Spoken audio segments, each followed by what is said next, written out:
One thing that he knew 1 month into doing Now Foundations, and this is even before doing occupational therapy, Okay. is that he's like, I finally know what it means to sound out a word. He'd had all of this intervention, but it was a month or 6 weeks in of doing Now Foundations. He's like, I get it. I finally get it. And it was, being able to see and spell, or to really be able to feel how to spell those words. And he still uses that to today. So if he can't remember how to spell something, he's feeling it in his mouth and then putting things down on either typing it out or writing it or Right. whatever.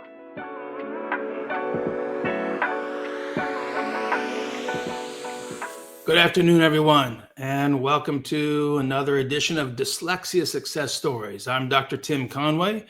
By professional training, I have a PhD in clinical psychology, neuropsychology, and that's how the brain functions, how the brain builds skills, how to measure those skills. And I'm uniquely also trained in neurorehabilitation, which means what happens when the brain gets damaged. Can you rebuild those skills? Also peer review published in developmental disorders like dyslexia, where it's not damage, it's just an inefficiency in how the brain is processing information. And despite common myths that a brain with dyslexia diagnoses can't change and actually build new strengths, we know we have peer-reviewed evidence that the brain can change, it can make new wiring, it can build new skills. So with all of my background, but I'm also a dad of 2 kids with dyslexia. And besides doing all the research, the point was, how does it get to the moms and dads of the world when it's not in the school systems? Because one caveat that everyone needs to understand is your physician is required to practice evidence-based medicine. That means it's been tested, it's been proven, it's highly effective. Your school system is not required to meet that standard. So you actually have the most chance for misinformation, the most chance for ineffective services in the school system of any other profession in the world, because it's not required to have any proof that what's being done there actually works. So today we're going to talk to a professional, Michelle Yepez. Michelle is going to tell us about her journey, which is unfortunately an all too common journey. It's a journey that I would have been on if my kids hadn't actually gotten evidence-based services around ages 7 to 9. It's why I left my academia research profile and worked now on educational delivery of services through ed tech platforms like nowprograms.com, through highly intensive, highly trained medical team clinics called the Morris Center that have been around for 39 years, empowering kids with stronger skills, teenagers with stronger skills, adults with stronger skills, 2, 3, 4-year-olds with stronger skills, and even older adults in their 70s with stronger skills. The brain has a lifelong potential to rewire, strengthen, and improve. So it's my pleasure to welcome Michelle Yepez to our studio today. Michelle, happy to have you here. How's the weather in Missouri? And we're going to unmute you. Sorry, Michelle. Go right ahead. Now you're unmuted. Oh, okay. Very good. Yeah, it's pretty cold. We had snow a couple days ago and it's not all melted off yet. So, yeah. Well, I shouldn't say it, but we're having a cold day in Florida today. It's a high of only 66, but I know that's all relative. Very good. Yeah. Well, we appreciate you taking the time to talk to us today. And I know we're going to tell the story of your son, Nate. And it's a very telling story because one key element that I want to jump to right away was Nate was 16 years old and still was not a functional reader. Is that accurate? Would you describe Nate as being almost functionally illiterate at age 16? Oh, absolutely. And this was after he had already done years and years of different types of interventions. So, starting in second grade and first grade, when I noticed he was having troubles, we started with reading eggs and IEP. And, then I tried to teach him Barton reading and spelling because, I'm an educated person. I'm not an educator, but okay, they say I should be able to tutor him. So I tried. I had school try. I had a dyslexia center try to teach him, again, using Barton reading and spelling. We did mind play, the whole gamut of different things. School tried again with Spire, and, just no real improvement. By the time he got to high school, again, they were trying to teach him how to write.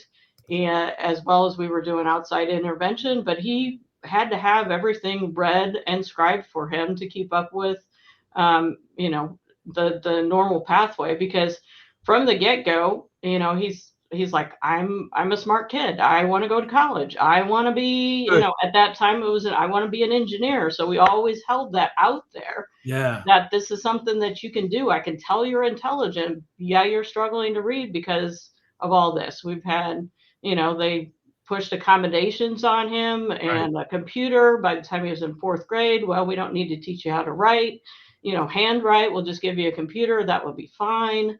You know, all of those things. So So, let's pause 1 second. Let me throw a slide up. And this is a slide of his academic skills, despite all these interventions, and really not much had changed. So talk to us a little bit about this data. And what I really want to point out to the viewers first is that very first bar that says GAI basically is an estimate of his IQ. Now, one caveat for any parent dealing with learning disabilities, and I'm a neuropsychologist, IQ testing is never going to be completely reliable for a child who has well-documented learning difficulties. Whether it's a diagnosis of dyslexia, dysgraphia, dyscalculia, whether it's ADHD, whether it's a language disorder, all of those diagnosed developmental difficulties will influence the accuracy of the IQ test, which means it's not going to give us the full picture of what the child's true potential is. And potential doesn't mean what it can be in life. Potential means how high could his reading skills actually be? How high could his spelling skills actually be? What's a reasonable expectation for his reading comprehension, his listening comprehension? That's really the only utility of an accurate IQ measure. With that in mind, Nate's IQ in that first bar is almost solidly at the 50th percentile. That means this is a boy with average IQ. But Michelle, talk to us about these other scores that you see on here, because pretty much all of these scores are below the 15th percentile. yeah, and, you know, and they were really true showing of what his function was, because you know, he could read um, graphic novels to a certain extent. You know, he had gone from being a complete non-reader to being able to read the little bubbles, you Mm-hmm. know, of a graphic novel, and he gleaned most of the information from what was happening in the pictures, you know, that type of things. But you know, when he was a freshman and sophomore in high school, you know, even listening to speech to text on his, you know, for class work and that type of thing wasn't really effective for him. It was better to have somebody actually read it to him. Right. You know, anything that had to be written by someone else. Either he had a teacher at school that would do that for him, or we would do it as parents, my husband and I, you know. So a lot of things had to be retaught at home, again, to make sure that he got the content that was being presented. He was perfectly fine with understanding the content, but Right. he was fully dependent on somebody else to provide it to him individually. And let's be clear too, this is not a child who has not been exposed to reading. He has been exposed to reading. He has been exposed to a good verbal family environment. Just listening to you talk, you can talk very fluently, very easily. There's lots of ideas coming from his mother. And his father, like you having a graduate degree, his father also had a, doctoral level degree as a dental or, Ortho- go ahead. Orthodontist. Yeah. Orthodontist, I'll get the right word there. Yeah. So he has two highly educated parents and an educated family, folks with an average and above average IQs. He's getting all the exposure. And yet here we have a boy, and in the middle, we have all the reading and spelling skills, and they're all below the 15th percentile. On the left, we have the IQ, and he's got plenty strong IQ. But here's why I said earlier, the IQ is probably not accurate, because look over on the right side. We have 3 bars measuring his math skills. His mathematics is a 110. That's like the 60th percentile. His numerical reasoning compared to same age peers, his understanding of numeration and numerical operations of like add, subtract, multiply, divide that are not word problems, at about a 115. That's like the 85th percentile. So you can't have an IQ at the 15th percentile and have math skills at the 70th or 80th percentile or 85th percentile. That's one indicator that there is a learning difficulty going on here. And somehow the brain's not processing and not learning from the experiences well enough to build these phonological skills, the reading skills, and the spelling skills. So tell us about the mathematics, because this is probably going to boggle some viewers' minds. How can a kid who can't read and spell really excel at math? Oh yeah, I mean, and this really shows kind of the whole thing in a nutshell. He was taking physics in high school. Wow. And, he had to have everything, if it was word problems and that type of thing, to make sure that it was correct, he had to have it read for him. He had no problem doing that. He's since gone on and done, calculus class in community college. So, absolutely no issues with comprehending when the pathways are proper. Right. And so let me talk a little bit more from a neuropsychology, neurorehabilitation background. So I spent 10 years rebuilding brain processing and functional skills in adults who had a stroke. The stroke typically damages the left side. Typically, when you get left-sided damage, it's going to affect speaking skills, reading skills, spelling skills, comprehension skills. But typically, it may not actually affect math skills. We know that most of the brain, for whatever reason, is wiring math skills more on the right side than the left side. We think it's partly due to a lot of math is kind of imagery. You can visualize, geometry. You can visualize area and volume. There's a lot of mental imagery going on with conceptualizing math. And in fact, if you ever read the autobiography of Albert Einstein, he famously talks about how he would see concepts first and then go figure out the mathematical formula second. And so he's using imagery to guide the direction to mathematical formulas. So we know that you can have fully functional right hemisphere systems, which can be mathematics, and not meet the diagnosis for a math learning disability that we call dyscalculia, which means you have trouble with the calculations or the operations of math or the numbers of math. But you could have dyslexia. And we believe brain-wise that dyslexia is more of a left hemisphere, and it's not a difference in brain function. It's a difference in how the brain's actually processing language information. Is it processing it well, easily, and efficiently? You're going to have a good reader, good speller, good writer. If it's struggling to process that information, then it means the brain has not had the right instructional practice to build the wiring strengths that it needs in the right developmental hierarchy. And so that's what, Michelle, you're being faced with multiple programs. The school is throwing multiple programs at you. But let's clarify one thing, because this is a really tough spot for a parent. How do you decide if what the school is choosing is going to work or not work? And you're a healthcare professional. So in your profession, how do you know if a medication is going to work or not? Because you're trained as a pharmacist. How do you know if the pharmacy meds work or they don't work? So, we have studies, randomized controlled studies, and, and then peer review checking of that. And then also, once those things are out, then you have, another layer of people that are looking for, was the study done correctly? So all of those things are in place, and then we have National Institutes of Health that, again, further review to make sure that, the right programs are out there, or, right medication is given for the right reasons, from that kind of hierarchical way. So, yeah. And from your perspective and from what you've already said, it's clear to you that you have an intelligent boy. There's Yeah. not a lack of intelligence, which is true of anybody who has a learning disability like dyslexia. It's not IQ related.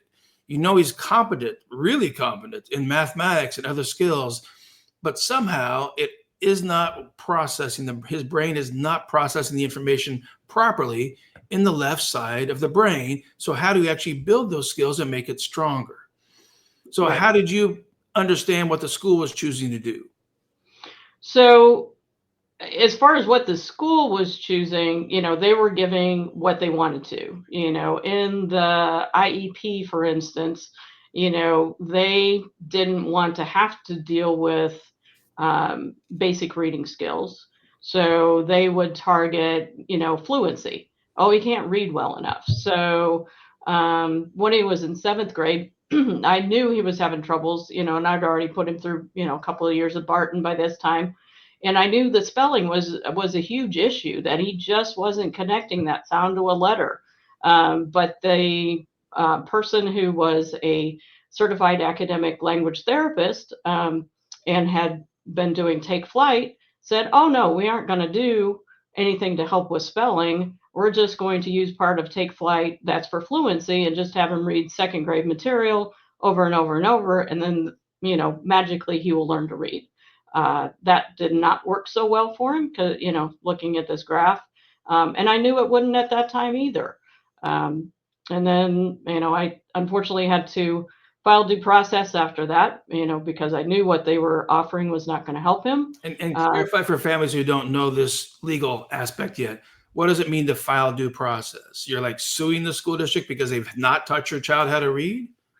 Yeah. So I had a bunch of data. Again, I'm a pharmacist, so I was looking at the data and asking for different testing to be done. So when he was in seventh grade, I had them testing for writing disability. I already had a reading disability. But again, they didn't say anything about basic reading skills. Writing, I knew was worse than reading, so I had them test that. They had nothing to offer him. They had nothing that they could do. So I said, thinking from my background as a pharmacist and have working that, if somebody says, okay, I'm willing to talk to a lawyer and we're going to have a discussion via a lawyer about what's happening, that you should do something to fix that. And unfortunately, that didn't end up happening. Went through the whole process, was in front of a administrative hearing judge. He found that Nate was denied a free and appropriate education in seventh grade, and said they needed to fix it. How did they fix it? They gave him the same teacher he had the year before with 2 days of training, and she had zero knowledge of dyslexia. Said, here you go. There's the Spire training. That's going to be the best thing ever. We'll put you in with 5 other kids in the same group who had never had any type of education, in an OG program like Spire. Said, okay, here you go. That's what you get.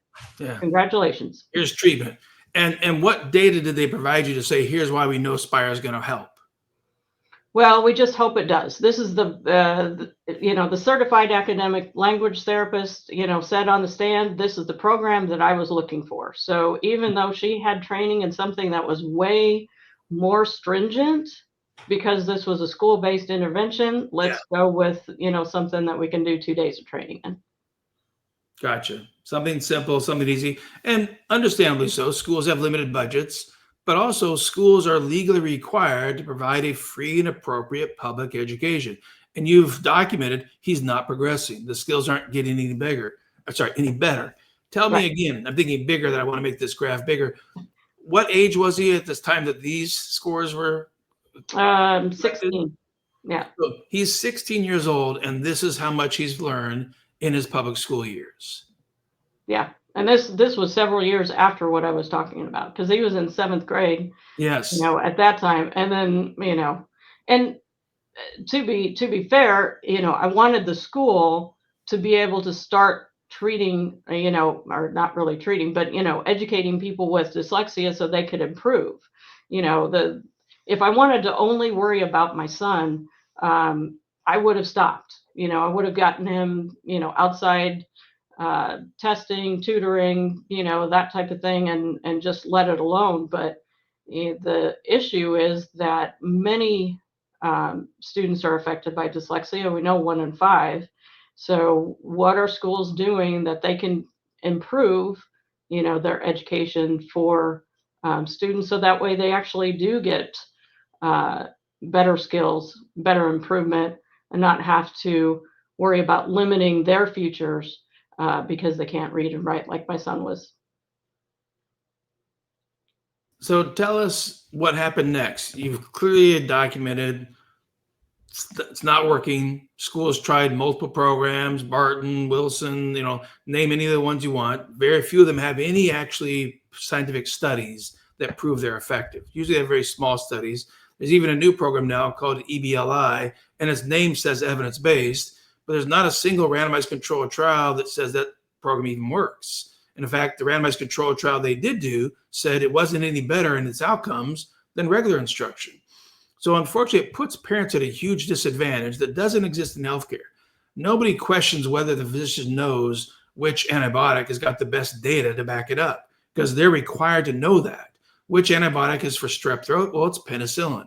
Oh, is it the latest antibiotic? Well, no, it's been around for like more than 50 years, but no new randomized controlled trial has shown a better antibiotic for strep throat than penicillin. So then healthcare doesn't stop using penicillin for strep throat because it's been proven to date for 50 years to still be the best intervention. That's the caliber of science that drives healthcare.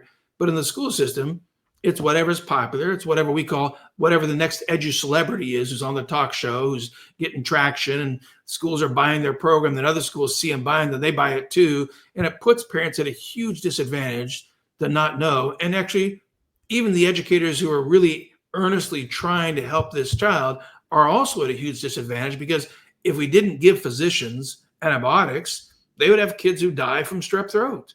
And if we don't give teachers truly tested and proven literacy programs and truly randomized controlled trial tested and proven dyslexia programs, we don't have much hope that teachers are going to be effective either because you've not given them the tools they need to be successful. So you went outside of the school. How did you do that? And tell the audience where you ended up and why. So, uh, when I knew that my son wasn't going to get the help that he needed in school, I did go to a local dyslexia center that had, opened up, and they had teachers there that, were teaching Barton, and this was something he had already done. So I was hoping it was just me, that, because I wasn't an educator, that I needed to have, the professionals teaching him. So, and they did do they worked with him. They got him, going from totally being a non-reader to, doing to being able to read, for pleasure, some for graphic novels, which was great.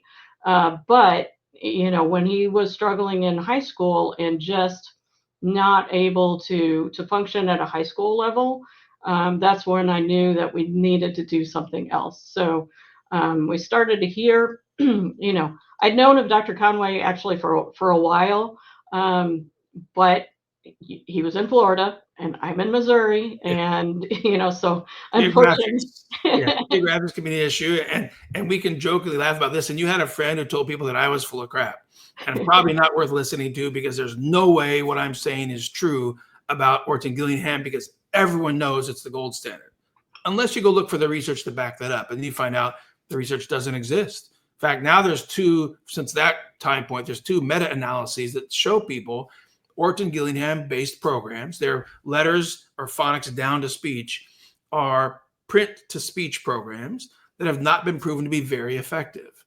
But they make some progress. And so some parents were, joyful, understandably so, that the kids are making some progress.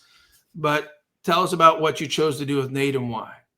So, I started hearing, actually coming out of Arkansas, some people there, and our band of dyslexia moms, as we Yeah. call ourselves, Yep. Were The dyslexia mafia who's fighting for their kids' lives. Honestly, really, seriously right. true. Yes. And so, yeah, there's a group of about six of us or whatever, all got kids with dyslexia, and we started hearing that, hey, the worst of the worst dyslexics were actually being remediated well with the Now program. And so I went to Nate. I was like, I think you need to try this one last thing. Are you willing to try? You're 16 years old. I mean, any young man that's age could have just brushed me off and said, no, I'm not, I've done all of these other things. I have had to spend countless hours after school doing homework, extra tutoring programs. I'm not going to do it. But, he really has that dream also that, he wants to go to college and do something. So, he said, yeah, let's go ahead and do it. So that's where we tried again with the school, had him do the testing that you've seen on the screen to find out where his skills were after doing all of these other things. And then also, because of now I'm talking to Dr. Conway, Dr. Kroom Atkins down at the Morris Center in Ocala, what do we need to have for testing so we can see where are these underlying skills that have not been improved, and what do we need to do in order to improve those? And so, how much did you bribe Nathan to do this? Well, actually, he ended up bribing himself. So, you know, do after occupational therapy, sessions and things like that. There was a hot box cookie that was down the road, so we would stop at hot box. you know, Well, Ice food cream was always rewards. good. Yeah, Candy. teenagers and junk food, that's kind of a good system. But yeah, he's working hard. And give the viewers a little understanding of like, why are we talking about OT or we're talking about dyslexia? Because OT is not a academic training profession. They don't train reading skills. OTs don't train spelling skills. Why would we be doing some OT work with Nate to help improve his ability to fully benefit from the dyslexia interventions? So it's really the underlying sensory integration pieces of it. So how is he perceiving sound? How is he perceiving, what he's reading? How is he able to improve both auditory memory and visual memory and things like that? It's just it was really life changing having him go through the sensory integration occupational therapy piece of it. It was 6 months. Basically, he went from, started in January, ended up doing a month down at the Moore Center in Ocala. And once that was completed, everything else just started percolating. The skills just really took off to where they are now. And how did Nate feel about that progress? Because what we're talking about now is most people don't understand that any learning difficulty is a sensory motor processing difficulty because reading requires visual skills, it requires auditory skills, it actually requires oral, tactile, kinesthetic skills, and writing requires fine motor skills. These are all sensory motor systems of the brain. Reading's deficits don't start at the letters. That's actually the symptom of the problem. That's a lower level system. So it may make sense to understand that, yeah, you have to build some of the lower level skills and a stronger foundation there first, even when it goes to OT, who are the experts in fine motor skills, visual perceptual, visual memory skills. And part of reading is visual memory, visual perception, which is like reading words that are not phonetic. You can't read yacht by sounding it out. Well, you can, but you won't say it correctly. You can't spell, through by sounding it out. Well, you can, but it won't be correct because it requires some visual memory, visual memorization of parts of the word that are not phonetic. So there's a degree of students who have dyslexia who also have visual perceptual, visual motor, visual memory struggles that aren't the cause of the dyslexia, but they don't help the brain build those other components of reading skills that are not the ones that require you to sound things out. They put more emphasis on the spelling piece. So as Nate progressed through that, we got him into the first program, which is that Now Foundations program, and systematically rebuilt his phonological processing, starting from the lower level skills, going to the higher level skills, trying to build up so that he no longer struggles to perceive sounds and words, hold on to sounds and words, and judge changes in those sounds. Now, granted, coming in, all of his scores, and I think we've got a CTOP slide here too. Let me jump to it. Or maybe not. Nope, sorry, I don't think I have that one. But his CTOP scores, which are a comprehensive test of phonological processing, were all below the 10th percentile.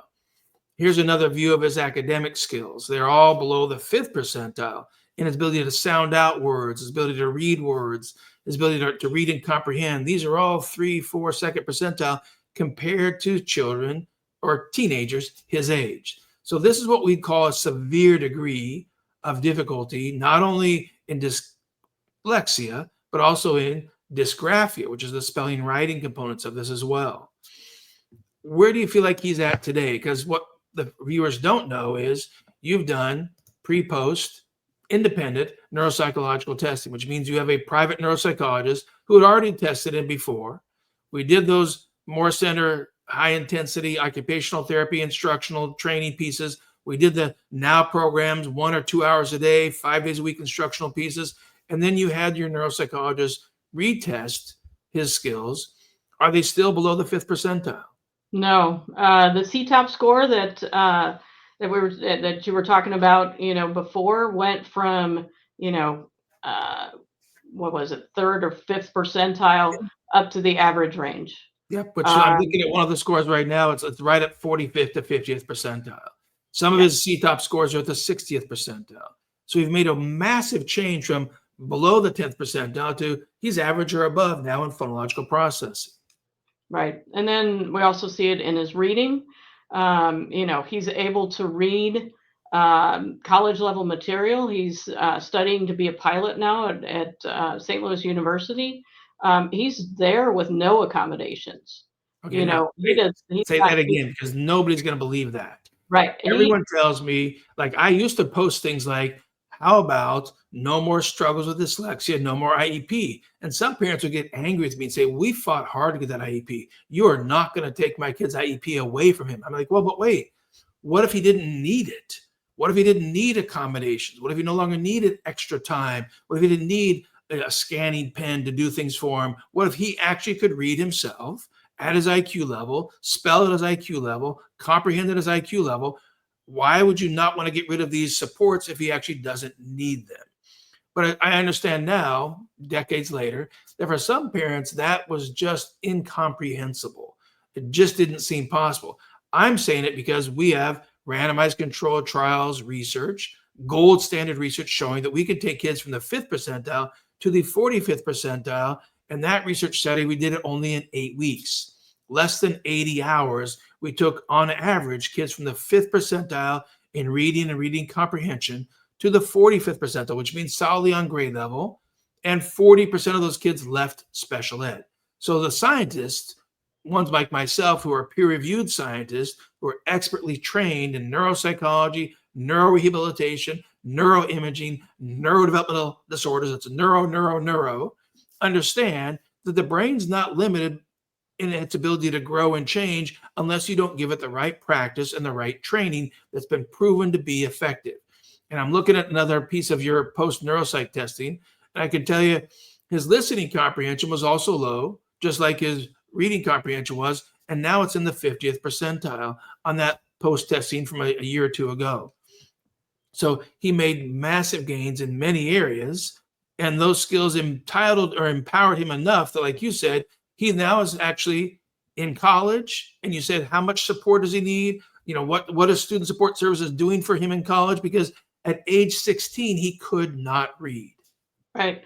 He's not utilizing anything, at school. He's, utilizing things that everybody else would use, Grammarly, things like that. The thing is, before in high school, when those tests were originally done, Google had no idea what he was trying to spell. Yeah. You need at least a fifth grade spelling ability for Google to know what you're saying. And even if it's written somewhat phonetically, they have, Google has no idea. So, just the idea that computer-based stuff is going to solve the problems for, everybody that has a learning disability is just wrong. He will tell you that his creativity improved, his ability to communicate improved after getting this intervention.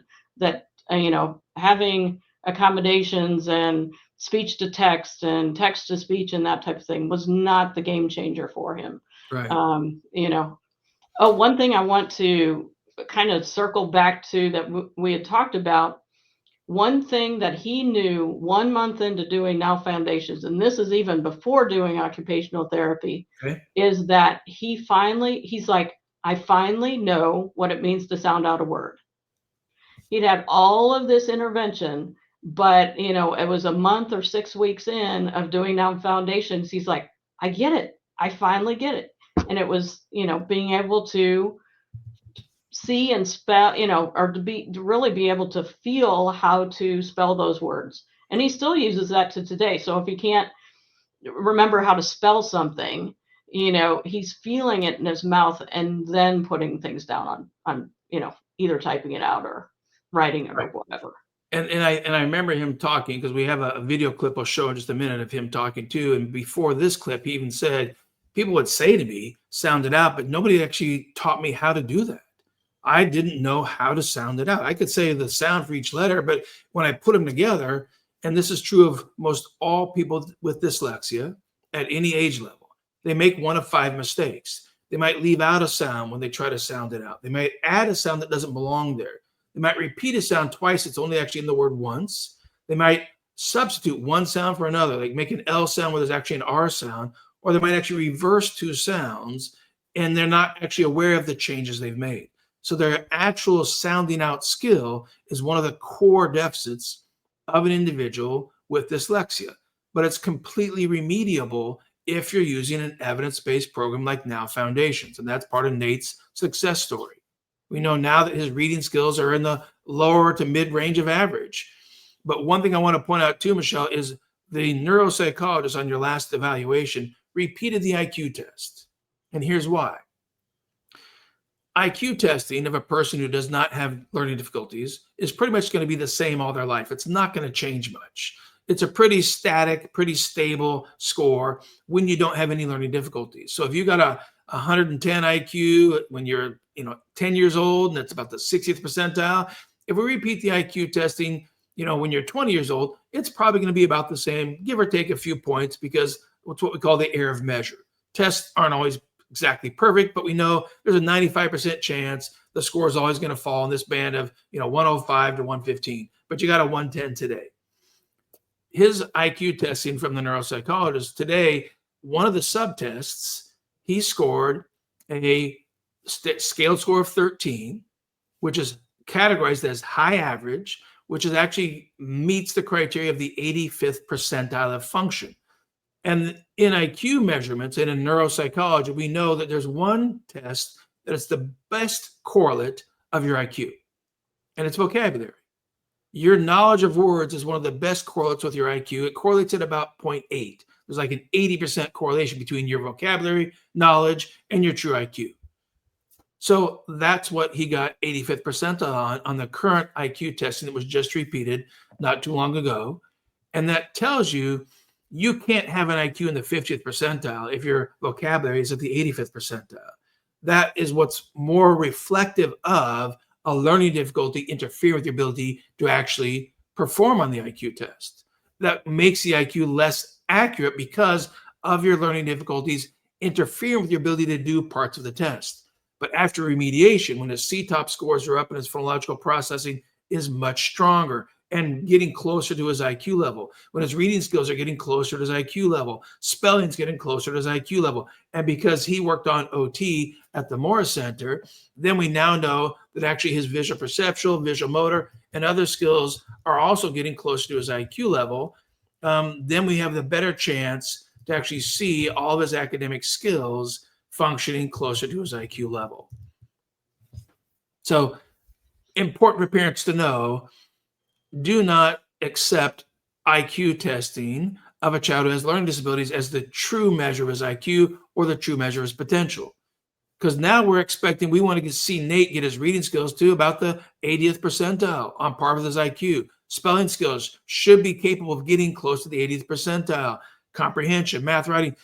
And again, you said he's at St. Louis University in a highly competitive aviation degree program. That's not a simple field. Isn't there a bunch of math and physics and aviation programs? Oh, yeah. Isn't there a bunch of technical jargon, vocabulary that you have to learn in aviation programs? Absolutely. And you have to be able to speak that stuff when you're up in the airplane and talking to the tower and, all of those things. So, yeah. So but you he's need the having a verbal blast. skills. You need the verbal skills too. It's not good enough just to have the math and the physics knowledge. You've got to be able to verbally communicate it to others. Right. So let's take a quick pause and let's let Nate tell us a little bit himself about what he recalls has happened. This is just a short 30-second clip of Nate talking about what was it be like before and what's he able to do now? Because in many cases, these teenagers, it's almost incomprehensible to themselves that this is Nate 2.0 per se. Like he's had a processor upgrade. We're talking the tech world today, but it really isn't. We didn't really do any brain transplant. All we did was do explicit, systematic, and evidence-based from randomized controlled trials program training to get that phonological processor stronger before you actually change your decoding skills of sounding words out, before you change spelling skills, before you change sentence reading skills, before you change paragraph reading skills. There's a whole developmental hierarchy in how this builds. So let's take a look and let's listen to Nate. I would say like yeah, I've always been like yeah, ever since I was young. I never really could read a book. Like yeah, I could read. Next thing I was mostly it. I can best I could do was like a picture book or something. But it mostly was like I'm just looking at the pictures. I'm not even like saying reading the words. So it has helped me a lot from going from just picture books to actual books with just filled with words. So, Michelle, what does that mean to you as a parent? Your kid's now saying, I had to look at pictures and now I can just read books full of words, any words, many words as there are. How does that make you feel about where Nate's at today?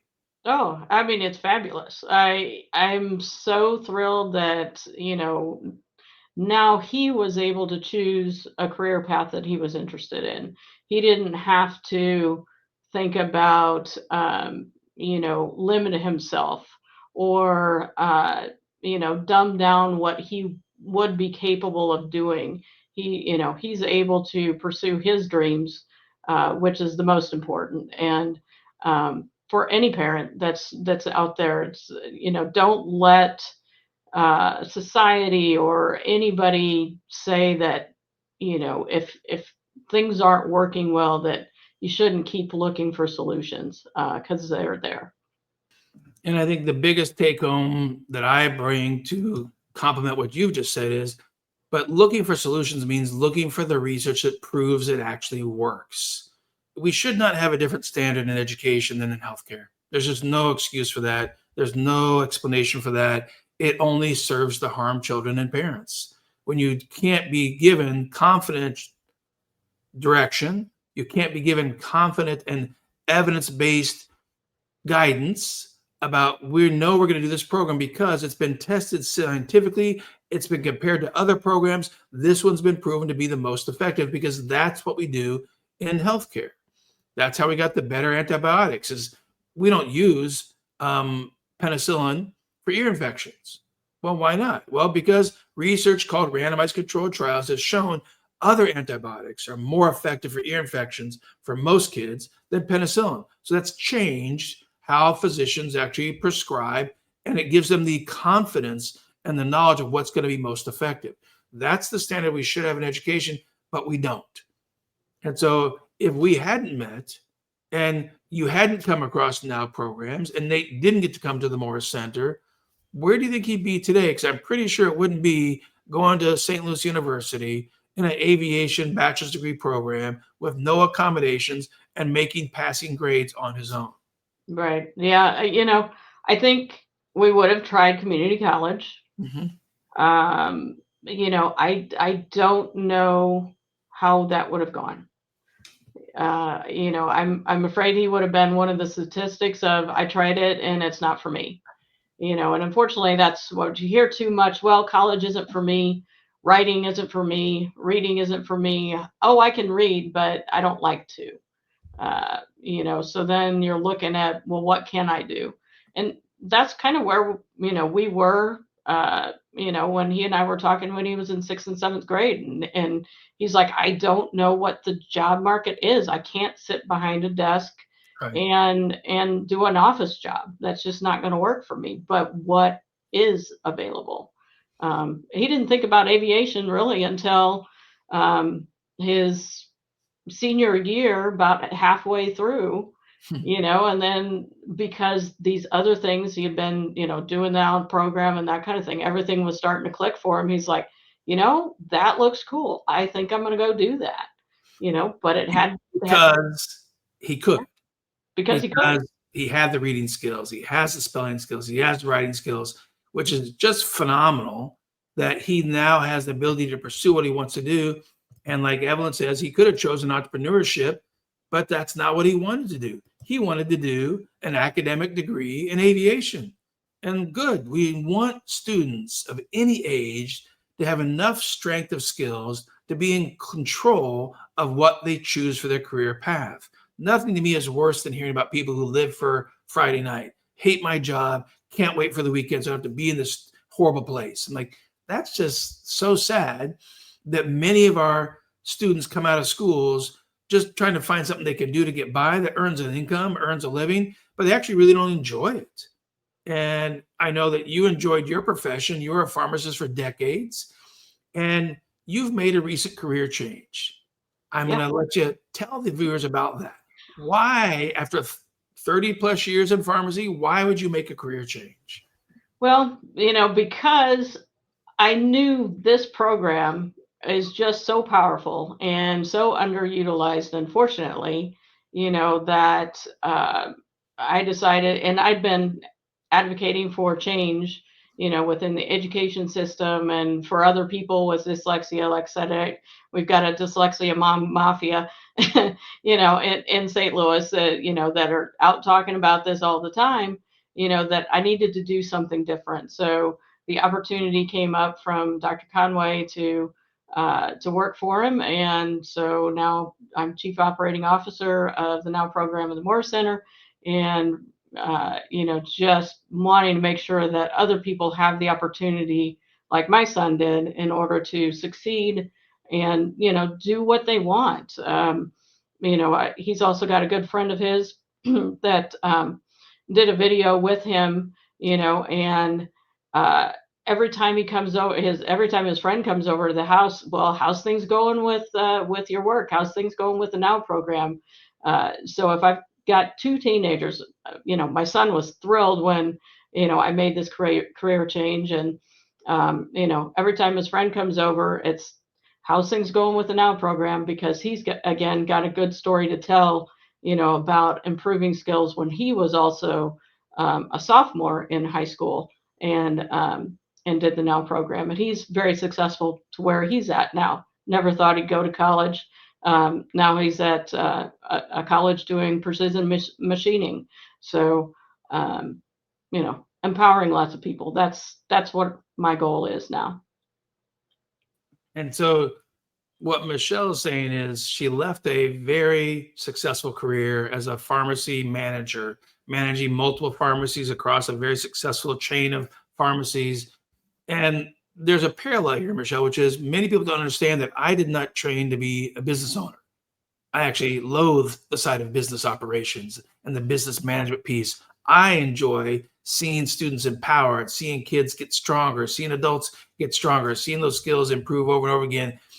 But when it was clear to me that all the work that we had done back in 1991 as a small clinic called the Moore Center, peer-reviewed studies. Well, I would. Let me show. Here's the friend you're just talking about. Here's his video, and this is he's about the same age as Nate. He's a year younger. Okay, a year younger. Equally struggle or less struggle or? A little bit less struggle, but he's still, everything. He had to go out to resource rooms to have, tests read to him or read something or, that type of thing. So, but Gotcha. yeah, still struggled in school, but a little bit different story. Mm-hmm. And he didn't need to come to the Morris Center. He just did the online interventions, which, let me clarify, the Morris Center clinics and the Now programs online ed tech company are actually offering the same program. It's that Now Foundations for speech, language, reading, and spelling. But one's doing it in an in-person clinical environment with a bunch of highly trained brain scientists called speech therapists, occupational therapists, clinical psychologists, neuropsychologists. And the other, the nowprograms.com, it's only educational services and not the healthcare team. And for some folks, that's enough. That's all they needed. So let's listen to him tell his story for real quick. Well, I would say, before I started the Now program, I had tried, my mom was great, and we tried so many different, programs and different ways for me to learn. And nothing was really working for me as well as Now did. But, just going through all these different programs throughout my, middle school and the beginning of my high school career, it not being able, having to go out of class and go into a separate room while everyone else in my class sat down and read quietly, and I had to go in another room and put headphones on and listen to the book, which was, kind of embarrassing for me. It wasn't, I didn't necessarily like it, but I couldn't it was hard for me to just sit in a classroom and just look at the book and read, because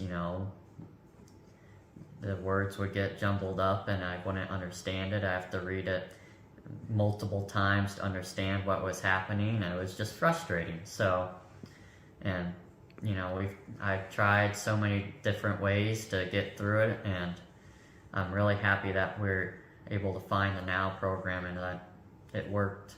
So, very grateful for that.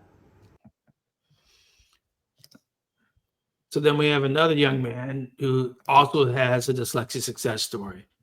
And we hope to have him on the video of his own story at some point in time, and maybe with his mother as well. But these kind of testimonials and these types of life-changing impacts, that's what drove me to leave my clinical role as a research scientist, full professor, just doing research, full day, every day. All I did was research because I love doing research, and go take on the entrepreneurial piece. Because this has to be available to more kids. So we've got wide price points from as low as $30 an hour, up to $85 an hour online. Even in the clinics, we have wide price points and payment plans as low as $40 an hour, up to $150 an hour if you're doing OT and those professional services. But the goal is to make this available to as many individuals as possible. And so Michelle took on the role of chief operations officer, all the business side of things, the stuff that I loathe, and let me stay more focused on the services, the delivery of services, the explanation to people of why this program is going to be more likely to work, and why we can say that with extreme confidence because of the caliber of research we've done. But also now we've got a new tool. And before I tell about the tool, Michelle, you're going back to school. You're actually at this age of life going back to school, and tell us a little bit about what you're training and why. So I am doing the MIT Chief Operating Officer Certificate Program.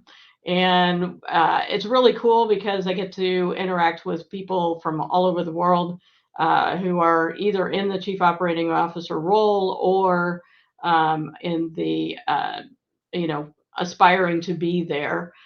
So that's been super fun. And because it's at MIT, I also get to learn about augmented reality and virtual reality and Internet of Things, and all of that to really help improve our skills, in delivery of service, utilizing new information. So yeah.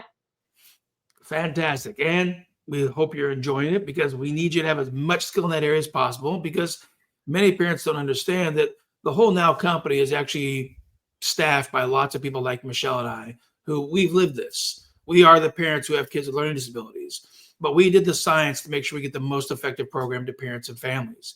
And then we're now working collaboratively together to make it more readily available. And our newest product, our newest technology to help make more kids have stronger literacy skills, is an interactive app called Lip Letter Land.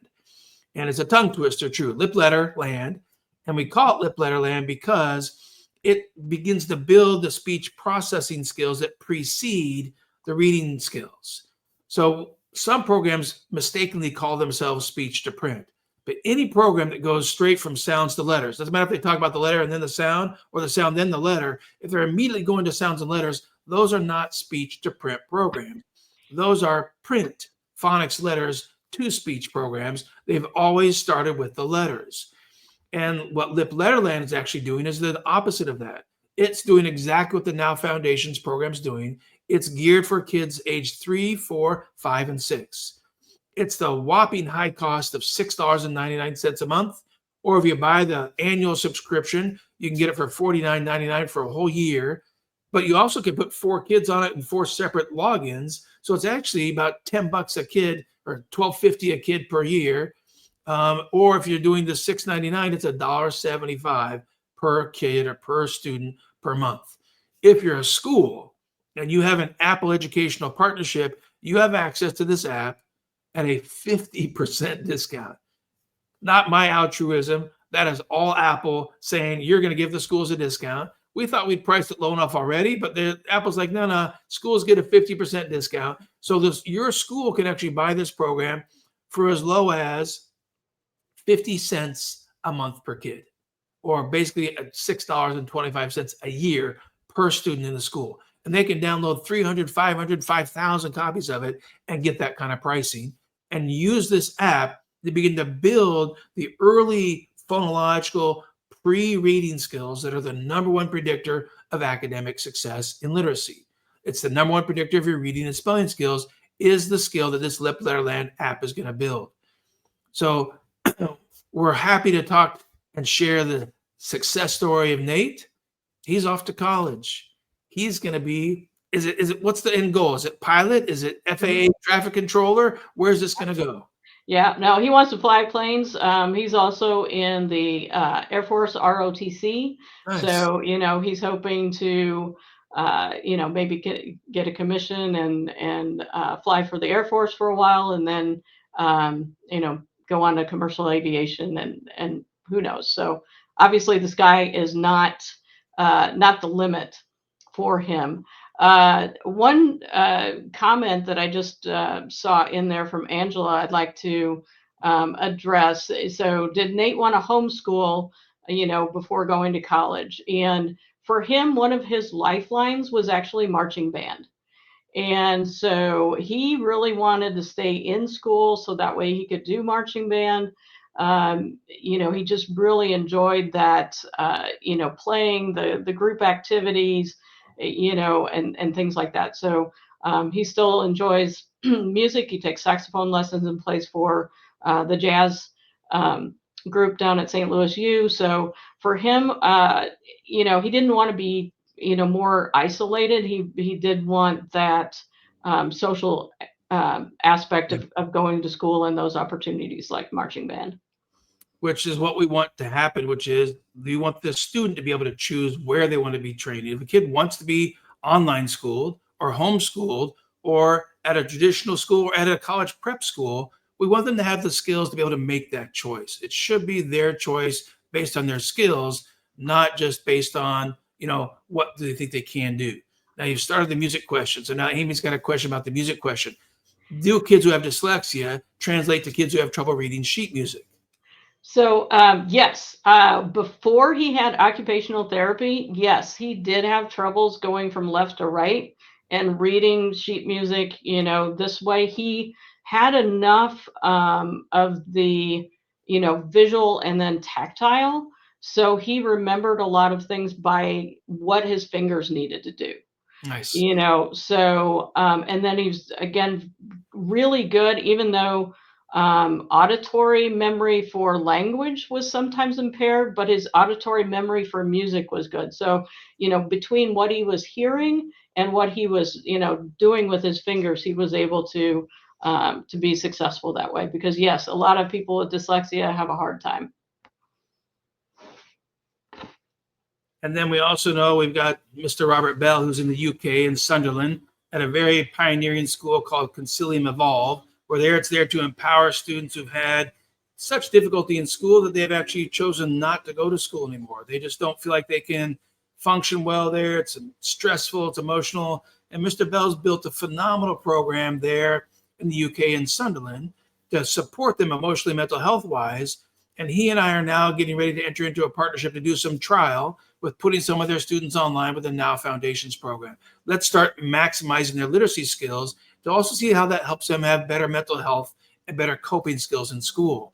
So, Robert, we're glad you're able to watch today and see this post, but want to end this discussion with this Dyslexia Success Story to say, again, this is where he was. This is where Nate was at age 16. All of these reading skills below the 15th and 10th percentile. IQ, rock solid, average or above.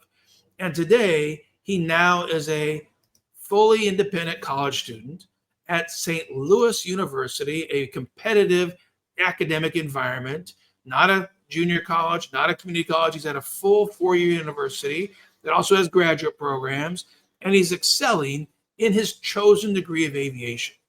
That's the true dyslexia success that we want every parent watching today to be asking for, expecting, and knowing is possible for your child, even if they're as severely as impaired as Nate was, because dyslexia science is what we're bringing to you today. And we're going to be bringing you more in 2 weeks with another dyslexia success story.